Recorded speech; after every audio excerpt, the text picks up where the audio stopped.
If you're not familiar with Parler, it's essentially an alt-tech platform similar to Twitter with less censorship, with a more pro-free speech agenda. But that's not how the monopolies of big tech and big media are making it out. Why? Because the media and big tech are monopolies, and they want to hold and have complete control over the flow of information and complete control over public opinion.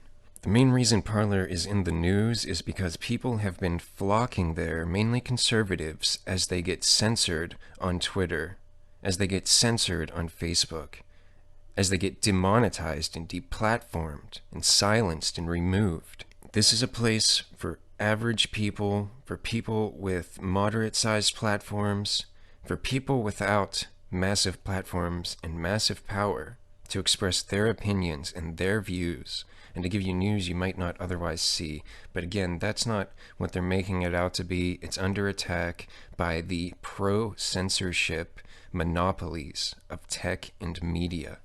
Now, they are constantly presenting this as an attempt to crack down on, quote, misinformation, which of course is a highly dangerous term that they use to silence dissenting opinion of any kind.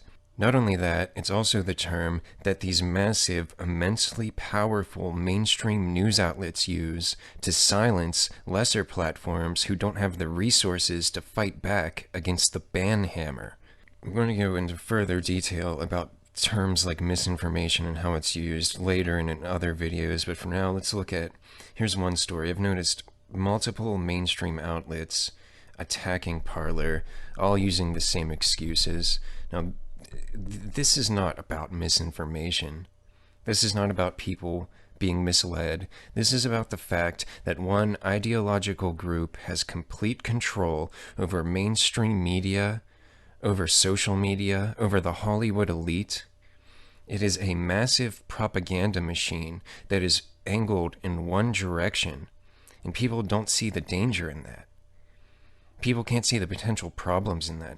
When these ultra-wealthy, ultra-powerful corporations have the unchecked ability to decide what you can and can't see, to decide what is true and what is false. So look at this headline: free speech social media platform is a hit among Trump supporters. Experts say it won't last. Parler's success comes as Twitter and Facebook crack down on misinformation. There's that term, you're going to see it all the time. But here's one thing I want to point out. The popularity of a social media platform hinges in large part on a robust exchange of views.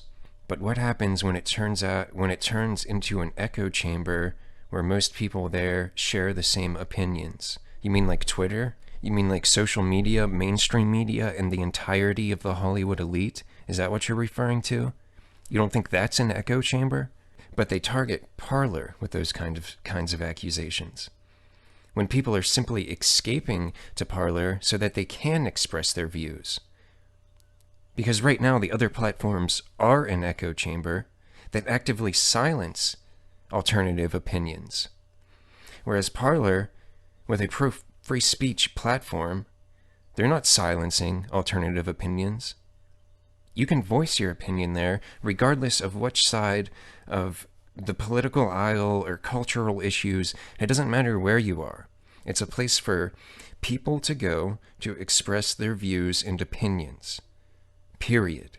As opposed to Twitter and Facebook, which are rapidly becoming a place where you can go if you express only one opinion, only one ideology. Now, this article goes on to say, and again, I'm seeing this all over the mainstream media, I'm going to highlight other examples, but it goes on to slander Parler. There are consequences with people using apps like Parler. Facebook and Twitter have to be ready when they come back because many of them will want to instigate violence and spread more misinformation. It's fear-mongering.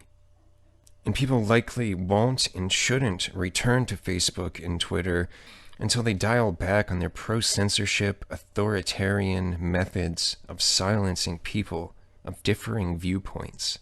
It goes on to say, people are going to lose trust in the idea of community. They won't be civil with people they disagree with. Have you been on Twitter? Is that civility? Is that a joke? And I'd like to take your attention to something else. Let's compare this Wikipedia entry to just a few months ago. Well, first let's look at it here now. It emphasizes, far right content, conspiracy theories, right-wing extremists. That's not what it is. That's not what it's about.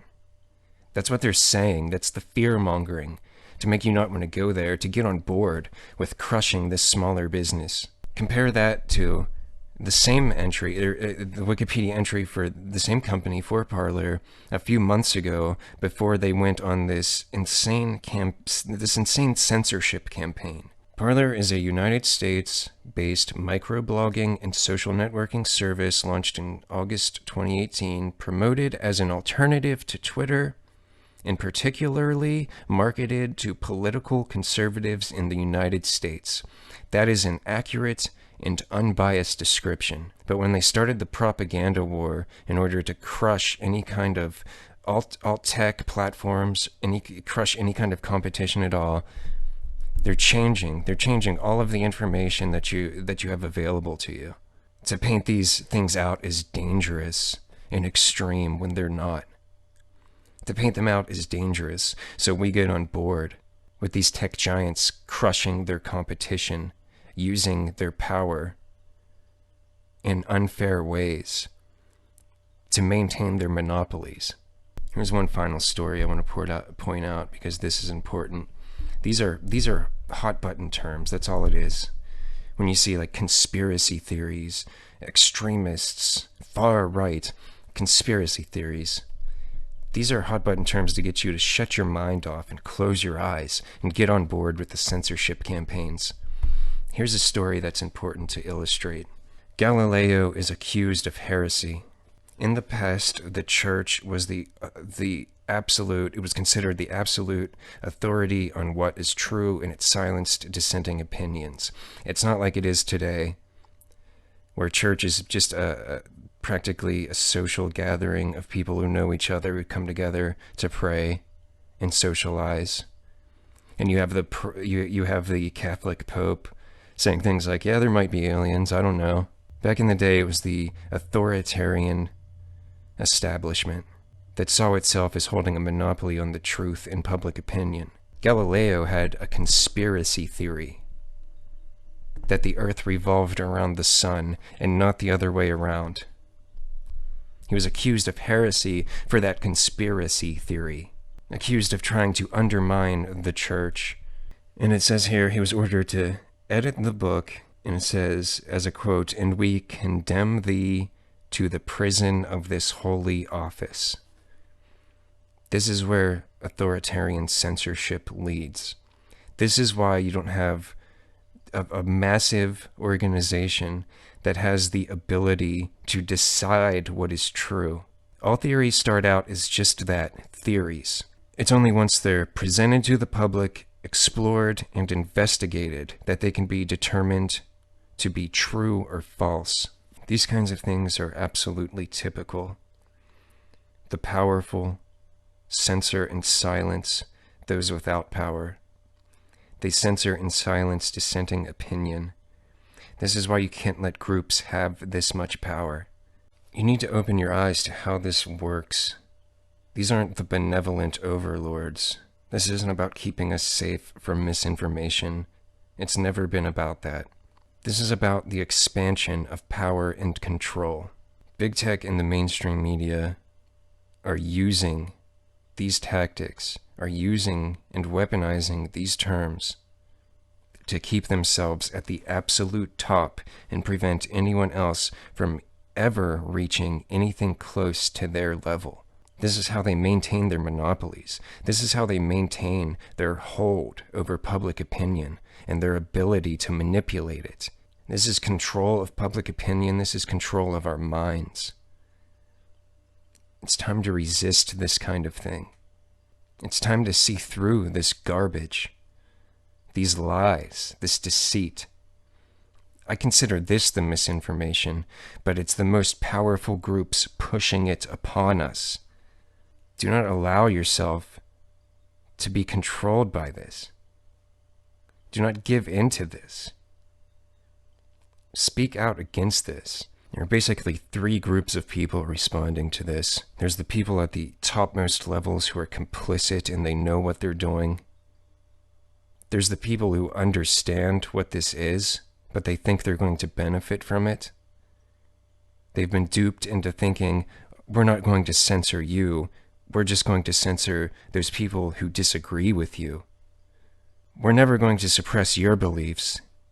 It's those other people with different beliefs. Those are the ones that we're going to stop. It's always the powerful suppressing the powerless. That's how it goes. It's not going to work for you.